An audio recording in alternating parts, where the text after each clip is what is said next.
नमस्कार. पाहूया आष्ट्यातील एक अत्यंत महत्त्वाची आणि धक्कादायक बातमी. आष्टा शहरालगतच्या हालुंडेमळा परिसरात गेल्या 2 दिवसांपासून बिबट्याचा मुक्त संचार सुरू असल्याची माहिती समोर आली आहे. विशेष म्हणजे बिबट्यासोबत एक पिल्लूही दिसून आले असून त्यामुळे नागरिकांमध्ये भीतीचे वातावरण निर्माण झाले आहे. स्थानिक नागरिकांनी रात्रीच्या वेळी रस्त्यावर बिबट्याचे दर्शन झाल्याचे सांगितले आहे. काही नागरिकांनी या घटनेचे फोटो आणि व्हिडिओही टिपले असून ही घटना परिसरात चर्चेचा विषय ठरली आहे. बिबट्या आणि त्याचे पिल्लू परिसरात फिरत असल्याने हालुंडेमळा, शेतमळे आणि आजूबाजूच्या भागातील नागरिकांनी विशेष सतर्क राहण्याचे आवाहन करण्यात येत आहे. नागरिकांनी कोणती काळजी घ्यावी? रात्री उशिरापर्यंत एकटे फिरणे टाळा. लहान मुलांना एकटे बाहेर पाठवू नका.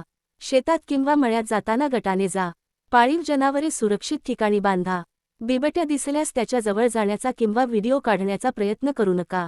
तात्काळ वनविभाग किंवा स्थानिक पोलिसांना माहिती द्या. वनविभागानेही या घटनेची गंभीर दखल घेऊन परिसरात गस्त वाढवावी आणि नागरिकांच्या सुरक्षिततेसाठी आवश्यक उपाययोजना कराव्यात, अशी मागणी स्थानिक नागरिकांकडून होत आहे. आष्टा आणि हालुंडेमळा परिसरातील नागरिकांनी कोणत्याही अफवांवर विश्वास न ठेवता सतर्क राहावे आणि आवश्यक ती खबरदारी घ्यावी. या प्रकरणाबाबत वनविभागाकडून किंवा प्रशासनाकडून अधिकृत माहिती मिळाल्यानंतर ती सर्वप्रथम आम्ही आपल्यापर्यंत पोहोचवू. अशाच महत्त्वाच्या आणि विश्वासार्ह स्थानिक बातम्यांसाठी यूट्यूब चॅनलला सबस्क्राईब करा, व्हिडिओला लाईक करा आणि आपल्या मित्रांसोबत शेअर करा. धन्यवाद.